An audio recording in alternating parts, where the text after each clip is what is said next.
The first presentation is by Professor Robin Batterham, President, ATSE. Professor Robin Batterham is President of the Australian Academy of Technological Sciences and Engineering. He is a professorial fellow in the Department of Chemical and Biochemical Engineering at the University of Melbourne. He has had a distinguished career in research and technology in the public and private sectors. He worked with Commonwealth Scientific and Industrial Research Organization in areas such as mining, mineral processing, mineral agglomeration processes, and iron making. May I request Professor Robin Batterham to kindly deliver his address. Thank you.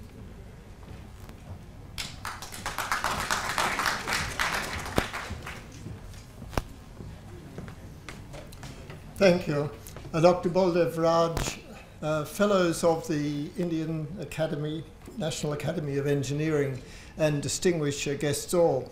It's my great pleasure to be here today and a great honour to pass on the congratulations to the Indian Academy and bring greetings from Australia, from our academy. We join with you in celebrating this 25 years achievement and look forward, of course, to the marvellous things that will happen in the next 25 years. I will say, because I was asked to, just a few words about the Australian Academy, and then I want to talk a bit about some of the work we have done together with India, and then finish with 2 comments on collaboration. I'm not going to just read this because you are all, in many cases, even better educated than I am, thank you. You can read very well indeed. But the Academy in Australia is a similar body to the National Academy of Engineering in that it is made up of people who individually have made significant contributions. And it does have a very similar sort of role in providing advice to government and the wider public. Indeed, one finds that the 10 staff also of the Academy are kept very busy indeed. The point about some of the issues that have been talked about today is that I was sitting there and thinking, am I in New Delhi or am I in Melbourne in Australia? Because I was hearing very similar issues in many cases. And indeed, many of the challenges, as has been pointed out, are common around the world. And they will be solved, of course, and improved by the application of engineering. And whether we talk about the basics of food, water, or energy, or some of the higher orders of life, the answer is still the same. Now, it's very interesting when one looks at the notion of collaboration, because collaboration in some ways comes naturally, but in other ways not. We live in a very competitive world. Our companies are very competitive. Even our governments are very competitive. Competition between states and the nation, the federation, is also competitive. Which states attract new industries and so on. And collaboration, whilst it can be argued, always helps because the ideas from 2 heads are better than one and all of this. Nevertheless, if the collaboration is across competitive boundaries, it doesn't come so naturally. Let me just comment that the CATES as such, as a forum for collaboration, seems to work quite well. It is tackling urban transportation this year, and we have done some interesting work on low carbon energy, and especially grateful for the contribution from the Indian National Academy of Engineering in that work. Some of the things that were tackled, and these are some of the recommendations from that work, were about energy efficiency, the encouragement from CATES for work on advanced nuclear reactors. This is just pushed under the carpet in far too many countries, and the leadership in India, including with the thorium cycle, is to be applauded. I'll skip the theoretical stuff on energy, interesting and all as it is, because I want to keep these greetings from at least the Australian side fairly brief.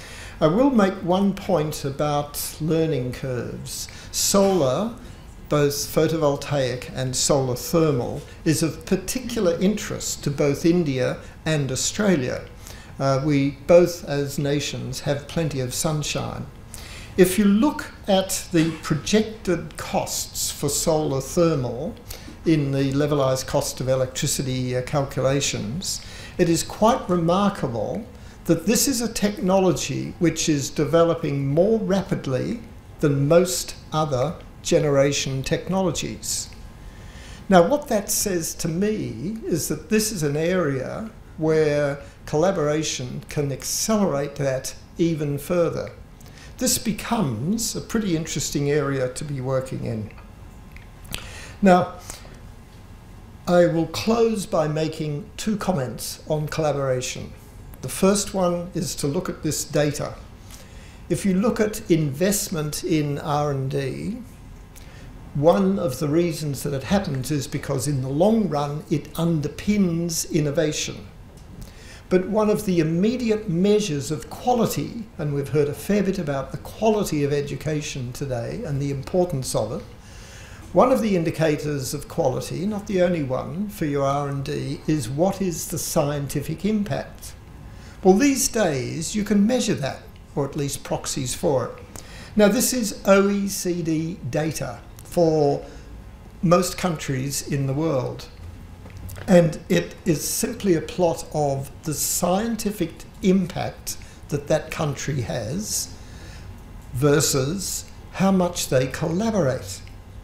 Now, leaving aside the United States, and I don't want to get into any arguments about that one, leaving them out of the picture, isn't it remarkable how the more you collaborate, the more impact you have? This is really something to think about, because what it is suggesting is that when you collaborate internationally, you actually get a better result than if you like, put the same amount of effort just looking inwards. They're results. One can have any sort of explanation for it, but I read that simply and say more collaboration, international collaboration, makes a lot of sense. So my final comment is to point you to a neuroscientist, Jason Mitchell at Harvard. And he came up with the comment, and I will use my own words for it. What is the difference between humans and other animals? And I don't want to get into any arguments about religion. I'll just say between humans and other species.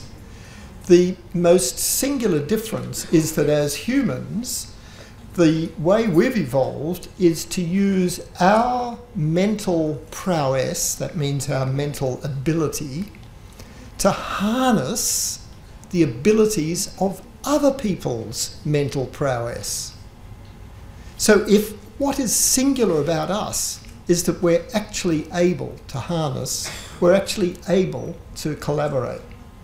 So I leave you with the thought, let's celebrate the great achievement of our academies, and in particular the Indian National Academy of Engineering, and let's look forward, based on either economic or fundamental evolutionary reasons, let's look forward to more collaboration in the future. Thank you very much.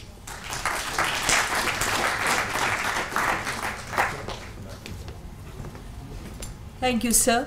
May I request Dr. Baldev Raj to kindly hand over a memento to Professor Robin Batterham.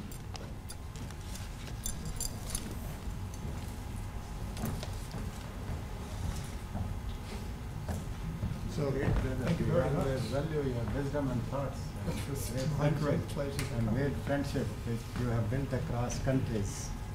So, thank you very much. Thank you, sir.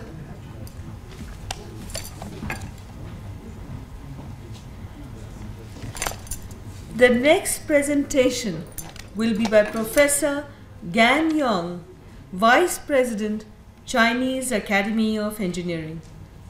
Professor Gan Yong has made notable contributions in the field of metallurgy, having been engaged in research in the area of continuous casting and modern iron and steel process technology, technology integration and application. He is one of the academic leaders in metallurgical materials and modern iron and steel processes. May I request Professor Gan Yong to deliver his address.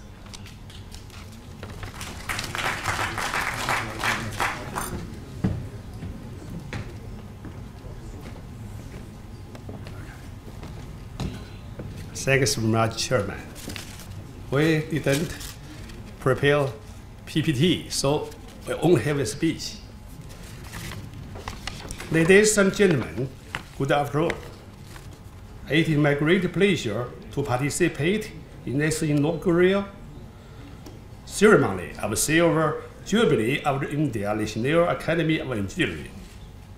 Let me first, on behalf of the Chinese Academy of Engineering, present my very earnest congratulations to INAE.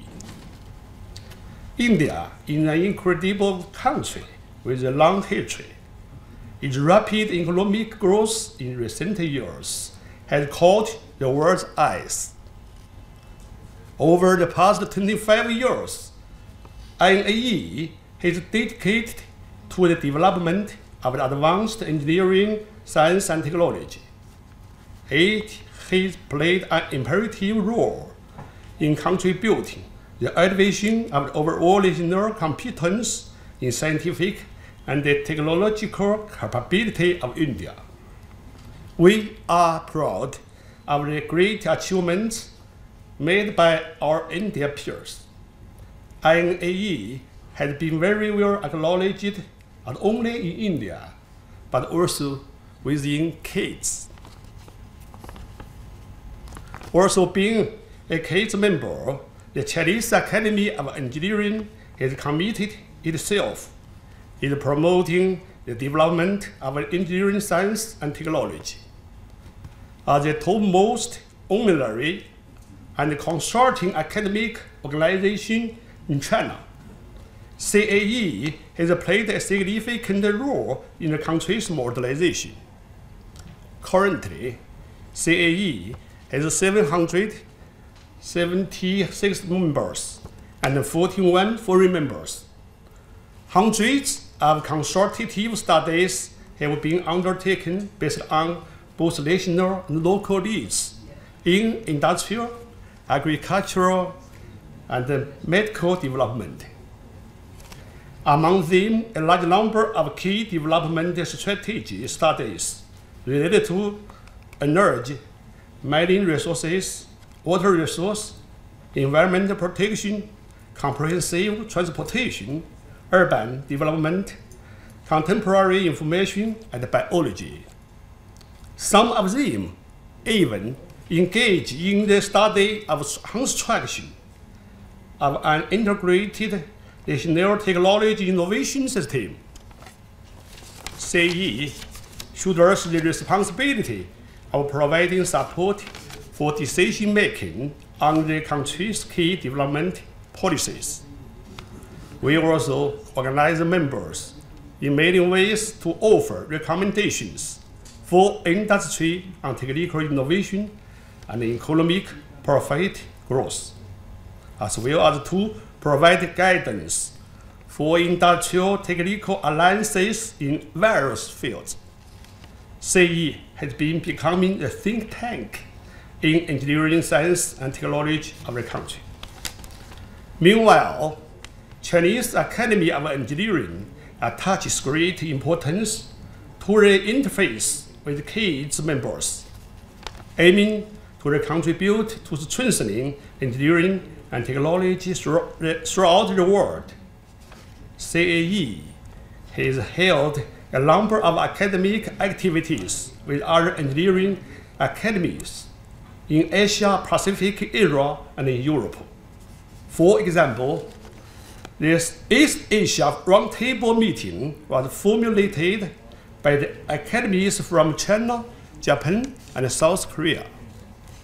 For a long time, the Chinese Academy of Engineering and the India National Academy of Engineering have developed a good cooperative relationship.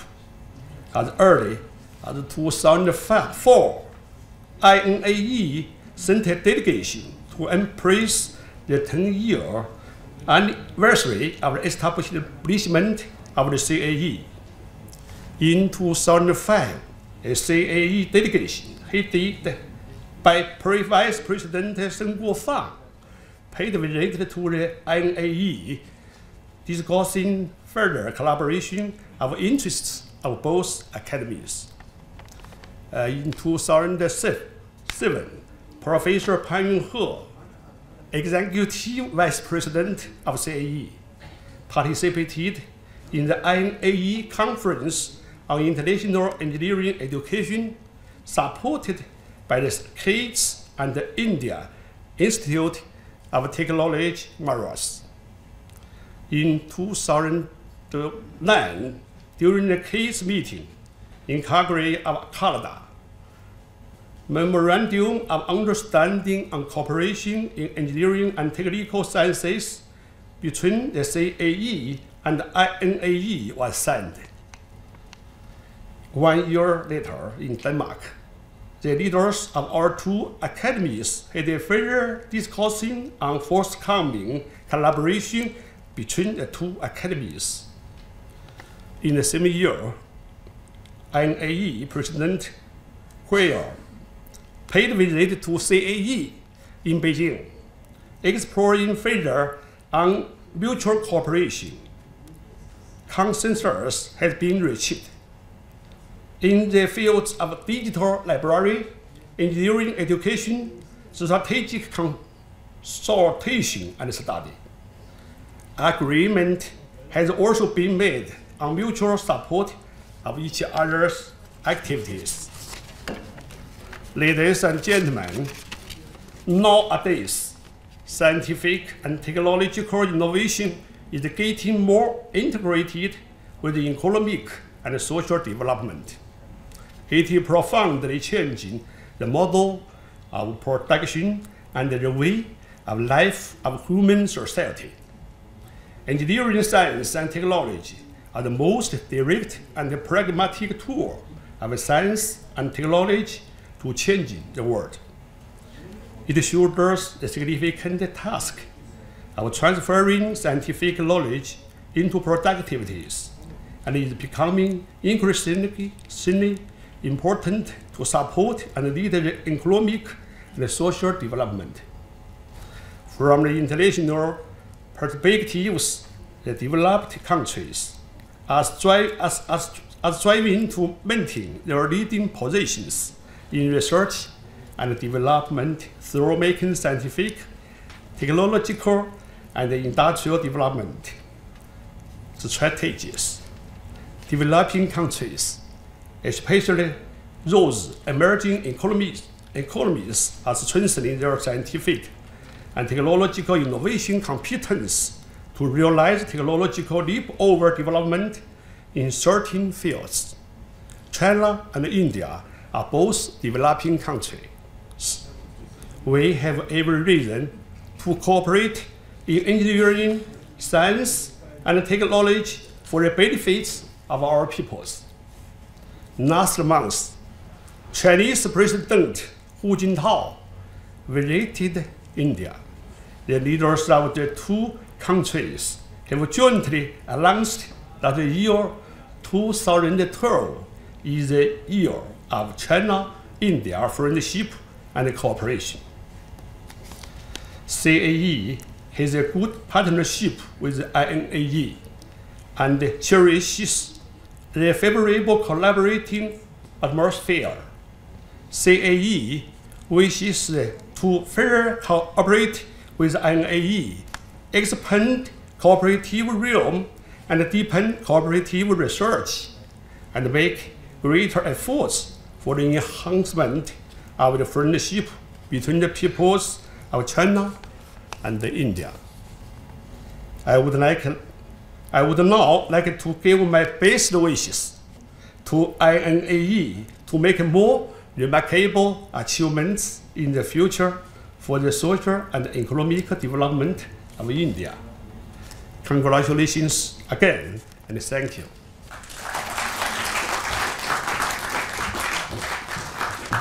Thank you, sir. May I request Dr. Baldev Raj to kindly present a memento to Professor Gagnon.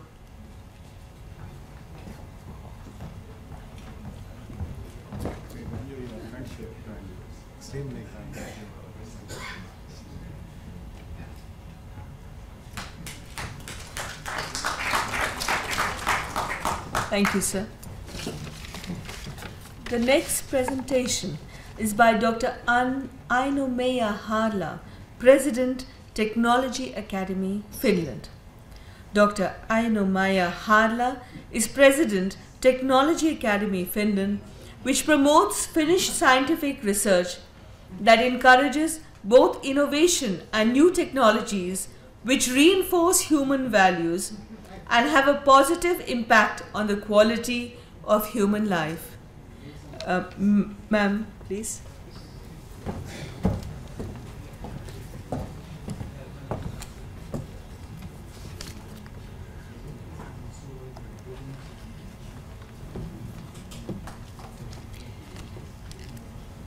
Honored Acting President of the Indian National Academy of Engineering, Baldev Rai, distinguished members of this academy, other academies, guests, ladies and gentlemen.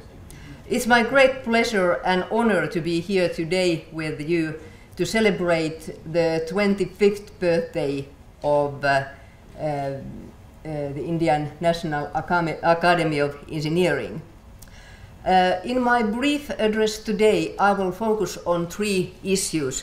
First, I would like to tell you something about our academy, what we are and what we do. Then discuss the challenges what the engineers should and can tackle. And finally, a few words on our cooperation. Technology Academy Finland is an independent foundation, and in its present form we are 10 years old, but our roots go back to 1920s. We used to have in Finland, when being a bilingual country, we speak Finnish and Swedish. We used to have two so-called member academies, technical member academies, and in these academies we have presently about 620 invited members. Somewhat more than 300 of them are active. So if you look at our mission, we have three cornerstones. So as mentioned, we promote innovations that improve the quality of life of people. We enhance networking of Finnish technology companies, governmental bodies and the academic community, and also act actively together with other national engineering via CAETS, and we are also an invited partner of World Economic Forum's Summer Davos. And our third, last but not the least, mission part is to inspire young people to choose career in technology and in natural sciences. I will come back to this a bit later. What we then do, our main tool is Millennium Technology Prize, which is awarded every second year. The fifth prize will be awarded this year, and just yesterday we announced the laureates for this year's competition. I will show you them a bit later. Then we organize annually so-called International Millennium Youth Camp, and then for the Finnish young people, Millennium Youth Forum. I will I will come back to these a bit later as well. And to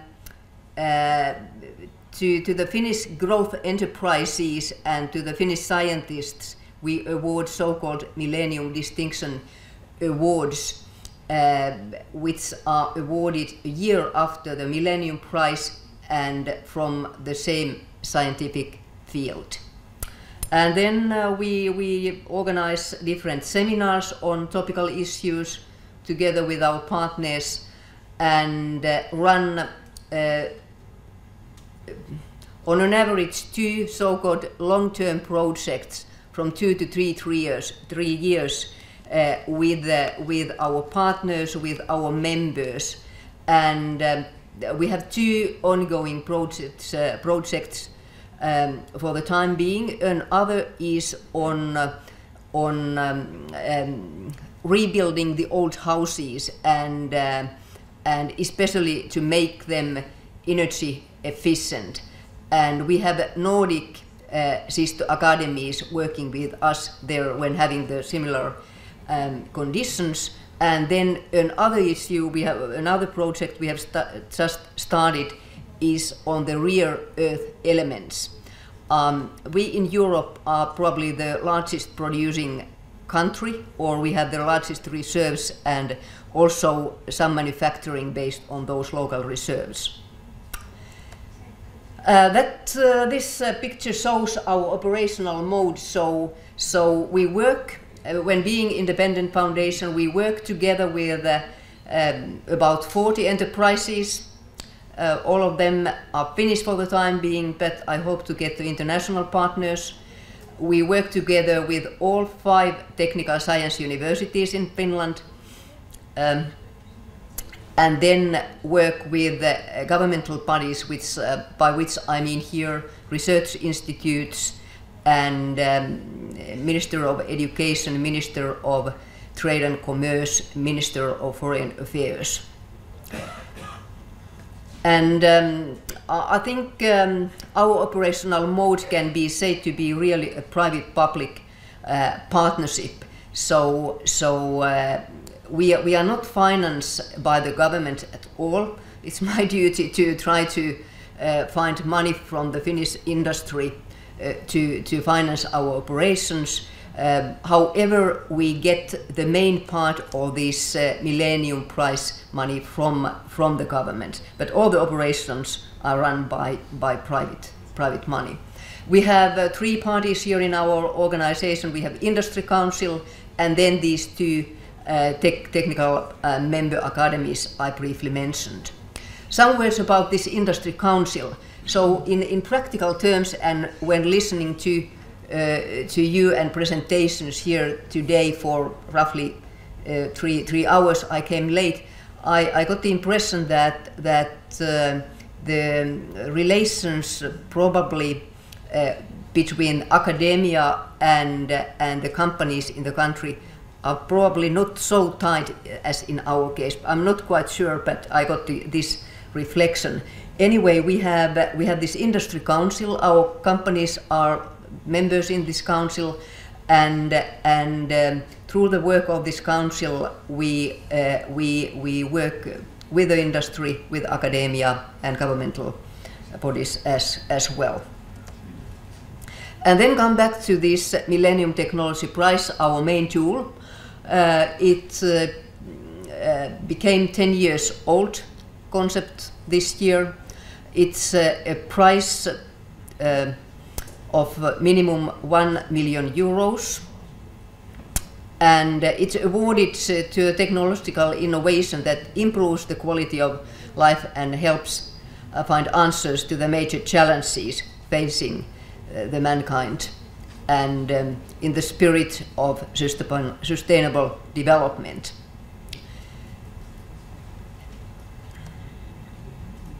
Probably we can very quickly go glance these through. Grand challenges we have been discussing already today, some of them to mention here. Basic criteria for Millennium Technology Prize. So innovation's impact on quality of life of many people, and sustainable development now and in the future. The prize is not for a lifetime work, but it's important what the innovator or innovators are expected to develop in the future as well.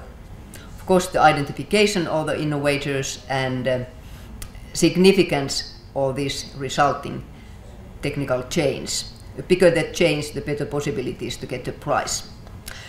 And this is the first laureate. We announced 2 laureates for this year's prize, and they are now on the same line. So our board will make a decision on a grand prize winner later on this spring. One of these is Linus Torvalds for his development of the first open source computer operating system, known Linux kernel. And another is Shinya Yamanaka for his research regarding a method to create induced pluripotent stem cells, meaning that it's stem cell research without embryonic material.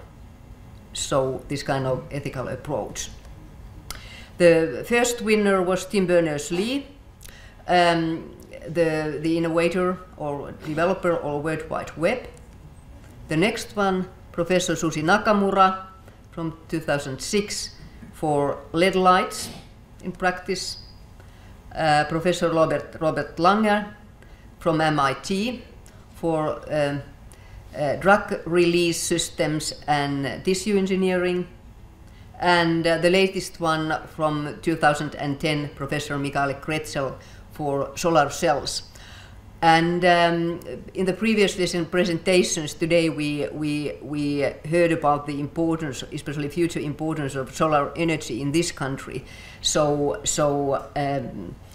I recommend that you become familiar with Professor Kretzel's innovations. They are easily mass produced. They are economical, and many other positive features. Briefly, our committee here. Some words about this International Science Camp for 16 to 19 years old young students.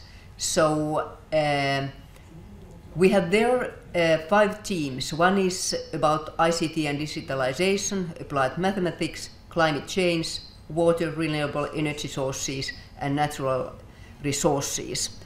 And application or the nomination period for the next year's camp will be opened this year's October, and anyone can apply to this camp. There is a lot of information on our web pages, and finally 30 young people will be selected, so less than 2% from the applicants, for example, for this year. We have had each year some people from India, from China as well, and they are clearly multi-talented young people who have many choices in their life. So many of them think to be medical doctors, and in this way to save the world. But after the camp, some of them came back and said, why not through engineering? So we try to encourage young people to study these technical sciences as well through this camp. Okay, a few words on global challenges of engineering. This is like a skeleton. This reflects the important challenges we see in Finland. It's about water, energy, diseases, traffic, waste, and natural disasters. Engineers have many ways to improve the status of the world in these aspects. Challenges are big, different in different parts of the world, but engineers have, I think, solutions in their toolboxes. Then green building and green mining. These are this kind of specific issues, as heard earlier today. When there is green, it's about differentiation, and it can be. So these are topical issues in Finland. And then the challenges we also face in Finland. How to get young people interested and motivated to study engineering. We have not seen yet big drops, but we see a declining trend somewhat, and are considering actions, especially doing together with the teachers and schools to encourage young people to study mathematics and natural sciences. I think it starts very early, at least in our educational system, that this your approach to technologies, and it should be started from the teachers. And also in Finland, although we may have quite good number of girls studying and female students of mathematics and natural sciences, there is a lot of untapped potential still, and try to tackle that with summer camps and through teachers as well. And then last but not least, the cooperation with this engineering academy. We are one of the few countries in Europe left increasing nuclear power sources, and we are just about purchasing the new equipment or new plant actually. I think in that area we have something to share. Then Dr. Namamurthy was the member of our International Selection Committee for Millennium Technology Prize years 2007 to 2010, and he's a nuclear scientist. And we have had some cooperation through GUIDES organization. I think it's a very good platform, but not yet very concrete project with this academy. I think gradually we could start to do something on the jointly agreed fields. And then I would like to leave you with two invitations. So we do hope to see nominations to the next Millennium Technology Prize. The nomination period will be opened next January, also made by this academy.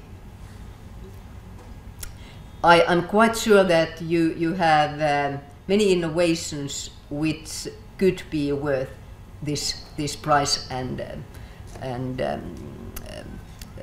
glory and reputation. And I also do hope to see more Millennium Youth campers in years to come in Finland. So on behalf of the Technology Academy Finland, I want once again congratulate the Indian National Academy of Engineering for this 25 first years, and we look forward to intensifying cooperation in the future. Thank you.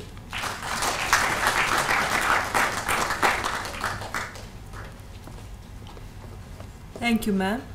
I request Dr. Baldev Raj to kindly present a memento to Dr. Enomaya Harla. We appreciate your contribution and comment. Thank you very much. Forward to more friends. Thank you.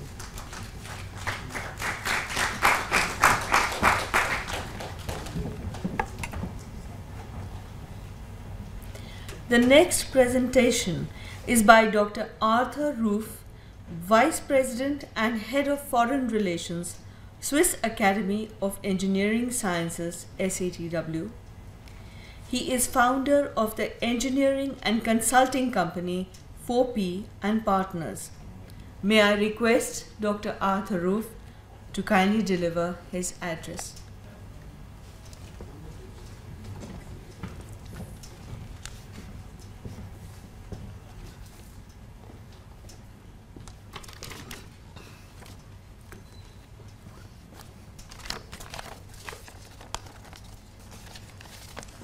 Mr. President Raj, dear colleagues of the engineering community, first of all, the Swiss Academy of Engineering Sciences congratulates to INAE to the 25th anniversary and wishes also for the next 25 years successful initiatives and strong engagement in the important world of engineering as we heard today.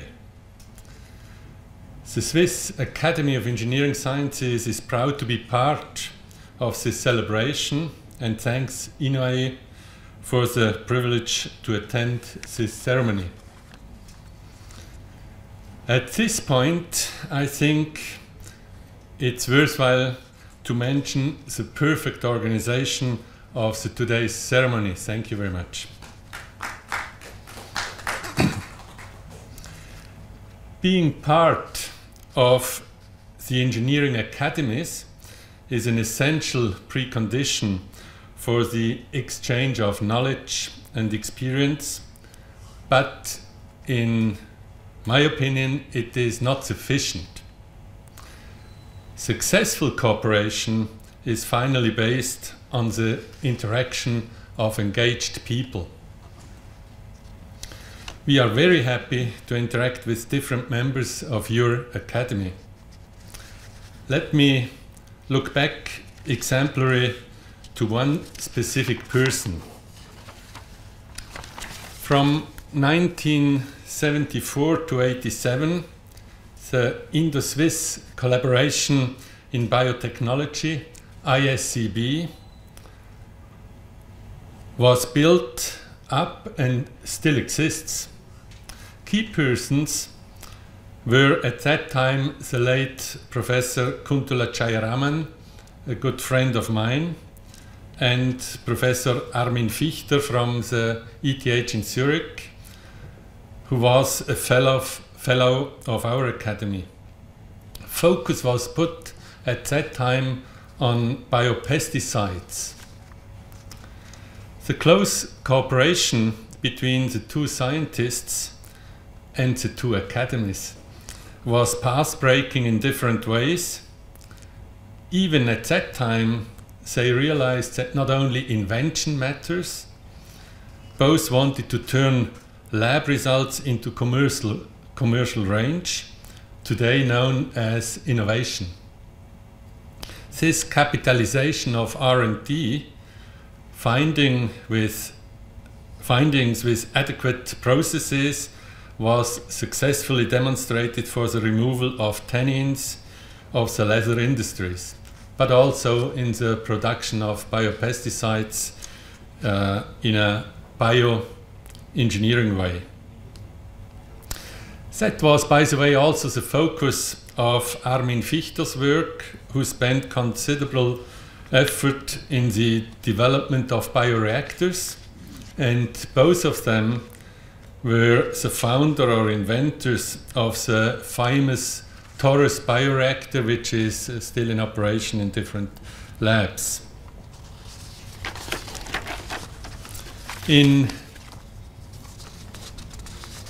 By the way, Professor Kuntula Jayaraman was elected member of INAE in 1994.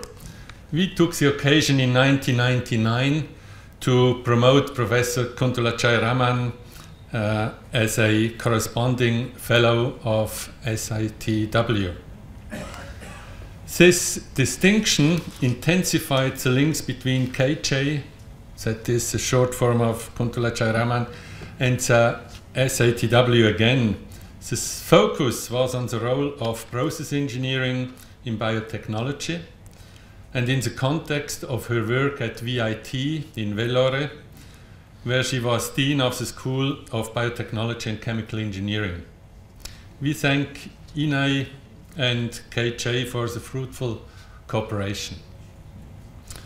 At the moment, we are in the process of nomination of a new corresponding member in order to continue the excellent cooperation with INAE on the basis of engaged people, which is the real basis.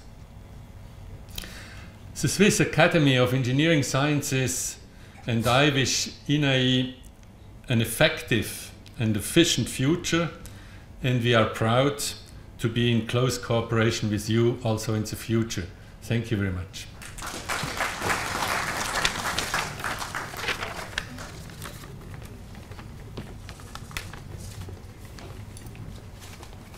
Thank you, sir. I request Dr. Baldev Raj to kindly present a memento to Dr. Arthur Roof.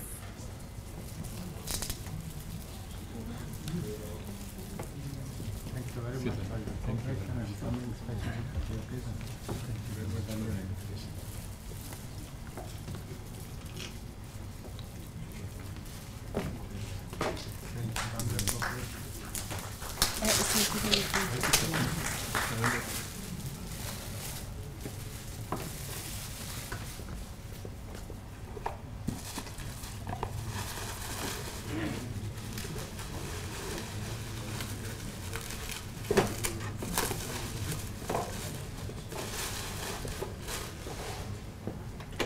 As a sign of a crystal clear and rock solid basis for our cooperation, we hand over this little gift to you. We put in the academy to always remember that we must build foundation like this.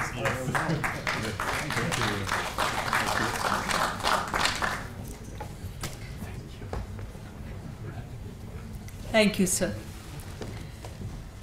The last presentation for today is by Engineer Bertrand van E, President, Netherlands Academy of Technology and Innovation. Mr. Bertrand van E is Chairman of the Board of DHV Group, Dutch Trade Board member, and member Advisory Board Faculty of Technology and Management, University of Technology. May I request Mr. Bertrand van E to kindly deliver his address, please.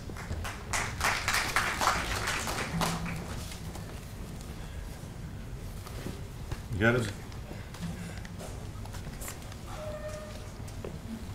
So thank you very much. Now there is a special prize for all those diehards that are still in the room, you know. And that's what Dr. Baldev said. You know, if you pay very close attention and if you get the questions right on the basis of my speech, you know, you stand a chance to win the prize. But anyway, congratulations on this silver jubilee. That's quite an achievement. And of course, other distinguished guests, ladies and gentlemen. I'll tell you a little bit about the ACTI, which is the Dutch version of the Engineering and Technology Academy. I'll just go through these slides. What is page down here? Okay, here we go. You know, if you're standing here and you hear all those tremendous accomplishments in India, and if you then take the Netherlands with, what is it, 17 million people, it's a little bit like the mouse and the elephant, you know. And if you take just the Netherlands as a country, it's about as large as, I would say, Delhi.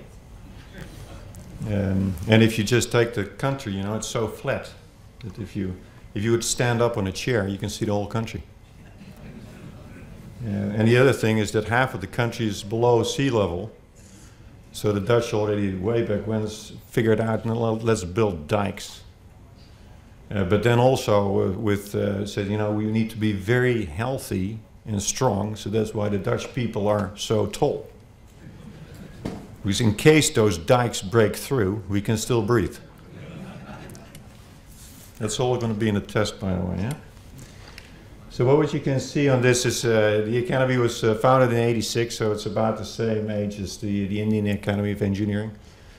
I think in terms of setup, it's very similar, the way you elect your members. We got about a third, so 1/3 is from the academia, 1/3 is from R&D, and then 1/3 is from business. We typically choose the chair from business, so that's I do this as a side job. So already heard about my day job, which is running an engineering consultancy. And you know, the members have to achieve something on the lines of innovation. And we've talked about innovation. It's very much the day-to-day innovation, the continuous performance improvement. But more so, we're interested in breakthrough. If you look at the grand challenges, there's been enough discussion today already about grand challenges. We need some of these breakthrough innovations. Now, Dutch have a long history of Nobel Prize winners, and also, interestingly enough, for a relatively small country, there's a large amount of multinational companies. You got Shell, DSM, you know, especially Shell, and probably Philips, Unilever, household names also here in India. But also Akzo Nobel and ASML. ASML is probably the business leader, the market leader in the wafer stepper machines. So very high level technology.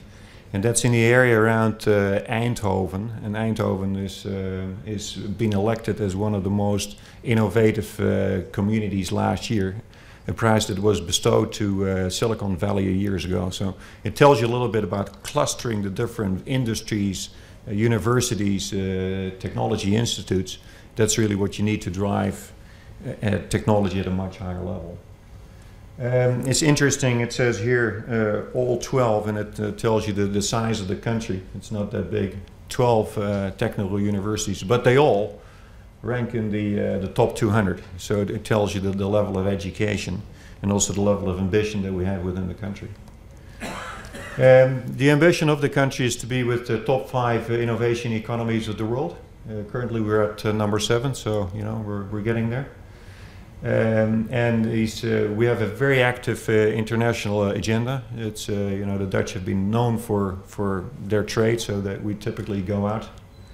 There was a time when the Dutch had 2 ministers of foreign affairs, so there was a lot of question, why do you have 2? So the answer is, you know, the Dutch is so small, so we better have 2 ministers of foreign affairs to divide the world and just move on. But it's very active, also very active with India as a priority country also for the Dutch government. So typically you'll find that the Dutch government, the business and universities work very closely together. This gives you some numbers on the bilateral trade between India and the Netherlands. It's increased quite a bit. It's at 5.3 billion in 2011. We believe that the international trade and investments are really the driving force for economic recovery and future growth.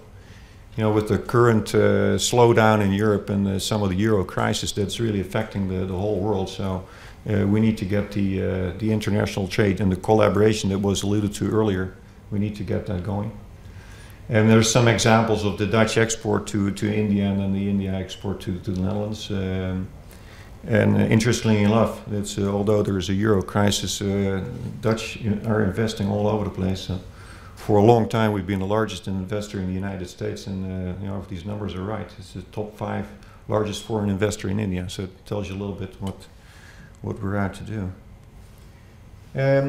The India foreign investments into the Netherlands are increasing quite a bit. India is also looking in at the Netherlands as the gateway to Europe, and of course with the Rotterdam Harbour and the Schiphol airport, it's a good base. But also the multilingual capability of the Dutch makes sense. There's at the moment 160 Indian companies based in the Netherlands, and also on that list should be ArcelorMittal, which of course has bought the steel mills, and we see a continuous great opportunity for future bilateral economic relations, exports, imports, and investments. There are some promising fields, so you know you always need to focus. There is grand challenges, of course, but focus is the name of the game. By the way, in the Netherlands there is 9 sectors where we focus on, but the ones that make sense for the India-Netherlands position are automotive, agribusiness. Probably in the Netherlands has the highest food production per hectare. So especially if you start talking about the challenge you have around the big cities, mega cities, any city over 30 million people. And I see some colleagues here from China. That's obviously a challenge that you're facing. So how do you move around agri-parks? How do you get to high density food production? How do you work with your scarce water? Big issues around that. And then, of course, infrastructure, logistics, and the port developments. I can make ports more efficient. ICT always big. Life sciences, health, big sector. Water management, water technology. Of course, when I alluded to earlier, the Dutch have learned a long time ago. You better become really good friends with water, because trying to fight it doesn't make a lot of sense. So that's a big one. And creative studies. You see that the Dutch designers are all over the place, whether it's named architects or the head of the design department in BMW is a Dutchman, so very large amount of creative people. So the objectives is to be a meeting place and a network for high-level decision makers and experts. We're out to positively influence society's attitude to technology and innovation, and to advance a favorable climate for innovation in the Netherlands through innovation conferences. What we do is we select our members, and I earlier showed you that we have 86 members, but those are the active ones. We also have what we call the inactive ones, the ones that we salute for all their contributions, and they have an opportunity to continue their career in what we call old acti, and once in a while we'll get together. But we go out informal and sometimes also formal in advising and influencing decision makers. We have bi-monthly meetings regarding technology and national, international government policies. So bring high-level people together. And we maintain, I believe, pretty good relationships with related societies, organizations through Eurocase and to CATES. Now I just joined in my present role with ACTI as president last November, so this is all new for me, but it shows you what our ambition is. Going out and meet people and set up relationships. The Innovation Conference is a yearly thing. It's a big deal. We get the press in and everybody. We get the ministers, whatever we need. So it's a very high-level representation. Captains of industry and the like. But it also needs to have some clear output. You know, just having a whole day a meeting and you know what happens doesn't make a whole lot of sense. So we are very driven by providing some sort of paper that we can then follow up in action. So these proposals and policies are presented to advance especially the climate around innovation. And in 2012 and 2011 we had, by the way, our 25th celebration conference. But again, it will be about facing the global climate challenges. And you've seen enough on the paper today. But I would also urge the Indian Academy of Engineering, for the next 25 years, don't wait so long. Because the challenges are so enormous. So we really need to start setting the agenda for 2015, 2020. Issues as food scarcity, water scarcity. We already know that CO2 is on everybody's radar screen. But the general education of how big these issues are needs a much bigger emphasis by all of us. We believe that we have to move. It's not by choice. We have to move into the age of innovation and really quick. The sense of urgency is just very, very high. So we're staying with that, facing global challenges. At the same time, as an academy, we continue to give the longer-term view. So let's not, with all the politicians today, they're so focused on the next elections and the next year, and they forget about these grand challenges. So our job is very much to keep that in the front and in the face of everybody. Some thoughts about the importance of the international relationships. I thought the very interesting chart earlier on. The better you collaborate, the better the output is of your academia, of your scientific product. So very, very open about the innovation without borders. Also, the open innovation is a standard model. Just don't try to keep it for yourself, especially in these age grand challenges. Open innovation as a standard.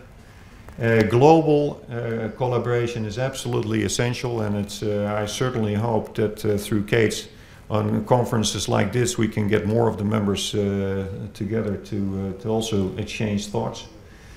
Because these academies of engineering, they can certainly safeguard the relationships in the engineering community, and it's very clear that the engineers and the scientists have a great responsibility to provide some of the solutions that are really necessary. So we're glad to be part of CATES and EuroCASE. The relationships are certainly new for me, but so far so good. Science and business need to take the lead. Now I need to tell you a little joke. You know, if you're the last speaker, you can allow for 1 or 2 jokes. You know. So this notion of the scientist, the engineer, and there's this business person, and they get this barometer. Each get a barometer, and they have to say how high is the Eiffel Tower. So the engineer goes up, you know, throws the barometer down. You know, watch has obviously fantastic mechanical stopwatch, and you know, here's the sound, adjusts for the sound travel and that sort of stuff, and is able to make the calculation how high the Eiffel Tower is. Now, of course, the scientist just takes the barometer, looks exactly where the level is, goes up the Eiffel Tower, difference in air pressure, and he is able to, of course, calculate the height of the Eiffel Tower. Now the business guy is the business guy. He walks up to the information part and says, you know, if you tell me how high that tower is, you're getting this barometer.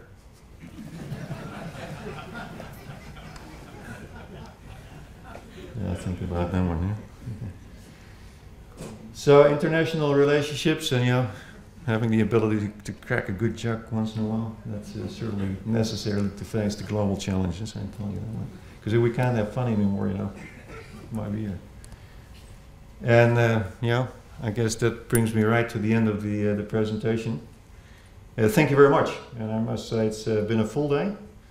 But you know, there's still enough people that shows you the endurance of the Indian Academy of Engineering. So well done. Thank you very much.